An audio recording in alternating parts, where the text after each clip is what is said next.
नमस्कार आपसे, मेरा नाम है अशोक यादव एडवोकेट और मैं आप सभी के लिए लीगल एडवाइस से वीडियोस अपलोड करता हूं, जो कि आप सब लोग लाइक करते हैं, पसंद करते हैं, शेयर करते हैं और सब्सक्राइब भी करते हैं। अब तक नहीं किया है तुरंत करिएगा और दूसरे लोगों तक भी इस जानकारी को जरूर शेयर करिएगा।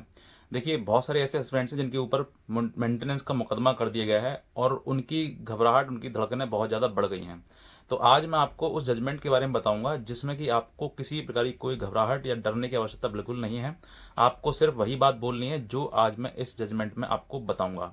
और इस जजमेंट का नाम, सब कुछ मैं आपको इसी वीडियो के माध्यम से बताऊंगा। नए हैं सब्सक्राइब कर लें, शेयर जरूर करें और भी हस्बैंड्स के लिए, ताकि वो सब लोग जो है वो राहत की सांस ले सकें। क्योंकि देखिए, बहुत सारे ऐसे केसेस हैं जिसमें पत्नी जो है वो झूठा बढ़ा चढ़ाकर बता देती है कि पति बहुत बड़ा अंबानी है और खुद कुछ नहीं करती है। ये इतना बता देती है कि अपने आप कुछ नहीं करती है, लेकिन पति जो है वो बहुत बड़ा मतलब अमीर है। क्यों? क्योंकि कानून की आंखों में कहीं ना कहीं धूल झोंकने का काम करती है और इस तरीके की धूल जो है वो कानून के आंखों में नहीं झोंक पाएगी, क्योंकि वो कहीं ना कहीं ये गलती कर देती है कि वो भूल जाती है कि वो पढ़ी लिखी है। वो नहीं बताती अपने आप को कि मैं पढ़ी लिखी हूँ, वो नहीं बताती कि मैं जॉब कर रही हूँ, वो नहीं बताती है कि मैं मेरा मतलब क्वालिफाइड बिजनेस चल रहा है। वो कुछ नहीं बताती है। लेकिन सबसे ज्यादा जो बढ़ा चढ़ा बताया जाता है वो पति के बारे में बताया जाता है कि पति तो भाई साहब पूरा कई कंपनी चल रही है, कल सब कुछ वो बहुत अच्छे से कमा रहा है, सब कुछ उसके बारे में लिखा जाता है। क्यों? क्योंकि ताकि बड़ा सा बड़ा मेंटेनेंस उससे लिया जा सके। लेकिन इन सब बातों के बाद जो है अब जो है वो उसको नहीं ऐसा करना पड़ेगा और ना ही ऐसी महिला की कोर्ट में चल सकेगी, क्योंकि अब जो है वो जजमेंट है और इस जजमेंट के बाद जो है बहुत सारे पतियों को राहत भी मिल जाएगी। वो जजमेंट क्या है मैं आपको सबसे पहले बताना चाहूंगा। ये एमपी हाई कोर्ट का जजमेंट है। इसका नाम है शिका वर्सेस अवनीश महोदय। ये 10 सितंबर 2024 का है, यानी कि बिल्कुल लेटेस्ट जजमेंट है। और इसमें वो बात कही गई है जो कि हर पत्नी कर सकती है और किसी को भी मेंटेनेंस की आवश्यकता नहीं पड़ेगी, क्योंकि महिला अगर पढ़ी लिखी है, सक्षम है और वो काम करने योग्य है तो वो काम अपना करे और अपना भरण पोषण स्वयं करे, ना कि किसी के ऊपर डिपेंड रहे। इसमें पूरा मैं जजमेंट तो नहीं बता पाऊंगा क्योंकि बहुत बड़ा जजमेंट है, लेकिन जो काम की बात है मैं वही बता देता हूँ आपके लिए। इसमें आप पॉइंट नंबर, जो पैरा नंबर 14 है वो आप पढ़ें। उसमें स्पष्टली कहा गया है, मैं पढ़ के सुनाता हूँ थोड़ा सा। In the upshoot of the aforesaid view laid down by the Honorable Apex Court, and this court is of the considered opinion that a well qualified spouses should not be left idle or to remain idle, basing on their maintenance amount received from their husband.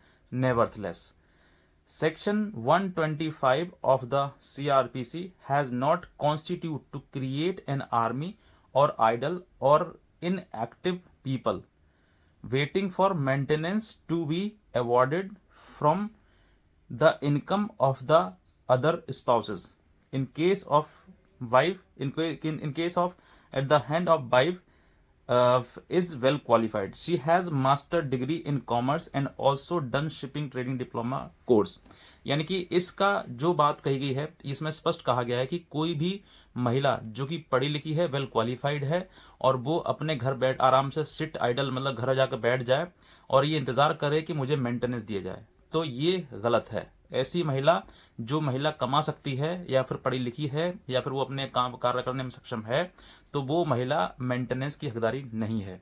क्योंकि इसमें जो ये जो judgement है शिखा versus Awanish, इसमें भी यही कहानी है कि लड़की जो है वो मास्टर डिग्री थी उसके पास में और वो डिप्लोमा कर रही थी, करी हुई थी और वो शिपिंग का बिजनेस कर रही थी, शिपिंग और ट्रेडिंग का बिजनेस कर रही थी।